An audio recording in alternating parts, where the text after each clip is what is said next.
I'm Maria Quatrone, owner of Remax at Home, and today I'm sitting with Eva Walker, the Director of Sales and Marketing at the Laurel.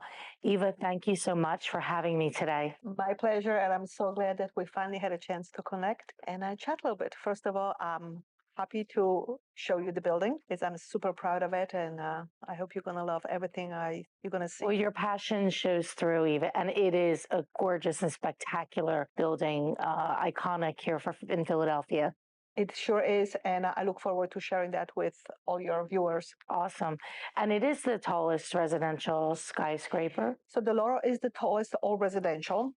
We're at 48 stories. We have the Laurel itself starts on 26th floor, and below that it's 1909 Rittenhouse. So we have a leasing component in the building, and then owners are starting higher up. Now, it's important to mention that each has its own entrance, its own lobby, and their own private amenity floors. It's like two buildings smushed into one. It is, and I often describe it as if having 1909 Rittenhouse and the Laurel being picked up and put on top of 1909, which gives a pretty good impression of what it is. Yeah, I love it. Eva, I know that you've been in the business a very long time, almost 30 years. So I want to ask you a few questions. How did you get into new construction real estate? Well, interestingly enough, I went to school for architecture and decided that I don't want to do anything with housing. So take that for what it is. And then I came to this country, and just by accident, I stumbled upon real estate. Somebody introduced me to a new construction coach and manager, and the rest is history. So many, many years ago, I started my career with Orleans Home Builders, did everything from being an assistant, salesperson to eventually manage a sales team. Moved on to Toll Brothers, moved on to what now is Lennar. So I was with the large national companies, and then was introduced to Sutherland Company, which now is a national company, and as well, I absolutely love it. It's privately owned. So there is definitely a level of different care and attention from the owner of the company who comes in and looks at the building, and he needs to be satisfied first and foremost.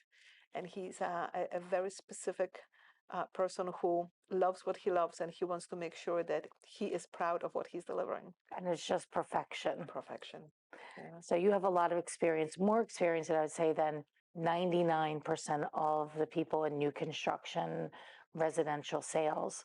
So you know what the buyers are looking for, you know what they want, and you know how to articulate it in such a way to make them feel comfortable in owning a residence here. So why would they? Why would somebody purchase here? Actually, the better question is, why wouldn't they? I love that. So let's talk about it. Why wouldn't you? Let's talk about Rittenhouse Square. Is there a better neighborhood?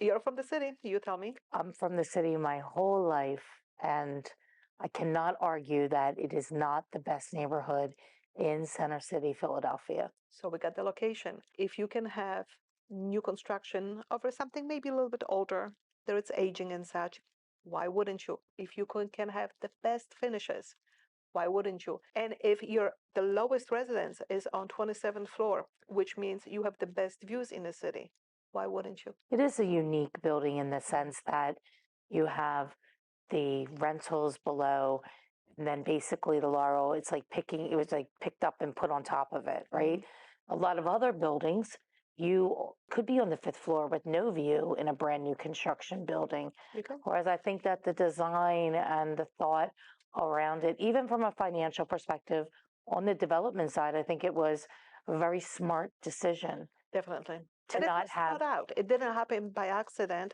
and that's important to mention that it didn't just happen. Somebody thought about it, and somebody created this type of design and said, because notice, which we talked earlier, there was a total separation. Even though it's the one building, there are two entrances, there are two lobbies, there are two amenity floors. So there was a thought put into this that even though we are one structure, let's make two separate. So smart, because generally people that are buying a residence of this caliber don't necessarily want to be in the same building entrance as people renting? I think everybody has a right to feel whichever way they choose to, and if I think there's a little bit of little feel of exclusivity. There is only 65 condominiums for ownership, and I think it's nice to know that there is only so many neighbors that you're going to come across.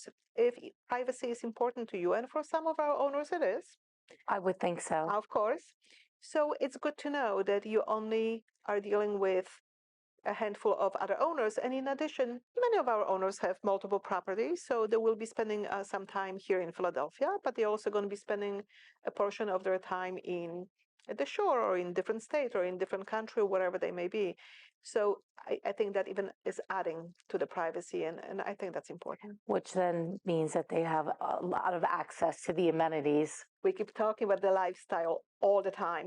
And yes, it's true. Even now that we have just about 60% of the owners are in the building, you can come to the amenity floor, go to the pool, go to the gym, and you never feel crowded. You never feel like somebody's imposing on your It's space. very private, It is. It is. Yeah. which is lovely to have. Except for the events that we have. And then we have everybody coming to join us. And I love that our owners love to come and join our happy hours, our holiday events, whatever we're creating, and meet their neighbors. I love that. Yeah, that's really special. Yeah. Building that community Exactly. within a community Yeah. for Yeah. sure. And so we're looking at about 2,000 a foot units. For some of the little bit higher ones, the bigger ones, yes, but we're averaging about 1,600 a foot. 1600, yeah. Okay, except for Oh, the penthouse, yes. Still waiting for that one special buyer. and it only takes one It only takes one. at a cool 25 mil. And I have to tell you that we have met with a handful of folks who expressed interest and obviously have the ability and perhaps desire to own it. And the time just needs to be right. The person who is going to buy that, they already know they're going to be here. And I think everybody has busy life.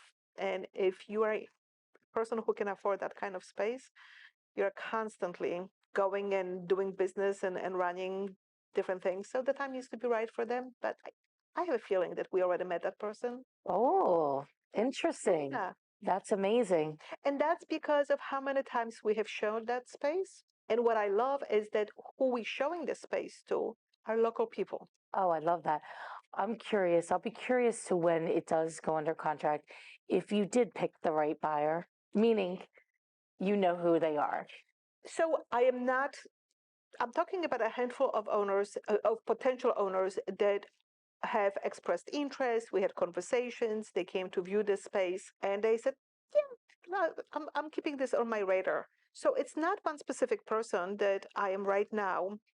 You have negotiating. an avatar of the person, something. Yep. So it will be, if I am to pick, is going to be somebody local, somebody who has strong ties to the city, has a lot of business that they're doing in the city. Ideally, if I have a say, which I probably don't, but if I do, I would like that person to host events, invite other folks from the city, business owners, and make that space alive and make the building alive with their guests and activities. I am not a fan, and I don't know if I'm allowed to say that, but I'm not a fan of foreign money being parked in a space and the space sitting empty. No, that just defeats the whole purpose of that's a trophy That's right. unit, right? And it should be enjoyed and lived in That's and right. shown, and Yeah. it has its own life. Yeah. And that's what makes the Laurel so special. It does have its own life and its own community. Mm-hmm. And I watched it being built. In fact, we're going to have a little clip of the time lapse The building of going the up. building Yeah, going up. That's awesome. So we'll be Yeah, able yeah. to share that as well. But Eva, thank you today for your time and thank Oh, you my for pleasure. sharing the Laurel with us. And we're excited for the future of the Laurel. And I believe it's one of the best, if not the, I'm not even going to say that, I would say the best new construction development projects in our great city of Philadelphia. And we are proud to bring this to the city. I think it's such an unbelievable addition to Philadelphia. And I think what is also important to mention is we talked a little bit about Sutherland Company, the developer. I think it's important to mention that the company is here to stay. I As know you you're know, here to we say are you're doing that, building an apartment building on two of them, Sampson Street, and Fifth and Spring Garden. and that's okay. And we're always looking for other opportunities. The owners are looking at this building as their flagship. This is the pride and joy, and that's why So we're they placing believe in in the the city city. of brotherly love. Absolutely, absolutely. But thank you for taking the time and joining us today. I love sharing the building with everyone. I know your audience is very wide. I know you have a lot of prospects that you work with, and you're out there talking to folks every day. So We spread the are news. out there talking to folks every single day. Spread the news. That's how you make deals work being a broker, That's right. right? That's right. Yeah. Okay, Eva. So you're going to tell me that you don't have a high profile person yet purchasing the penthouse? I didn't say that. You never know what future will bring, right? Oh, well, then people better hurry it up, They better do. Yep, they better. right? Absolutely. Time kills all deals. And you never know when that famous somebody scoops in And they swipe it up. that's right. Awesome. So tell me, could it be Philly's own Bradley Cooper? I don't know. Could it? Wouldn't that be awesome? Wouldn't that be awesome? Oh my gosh. I'd be here all the time. Me too.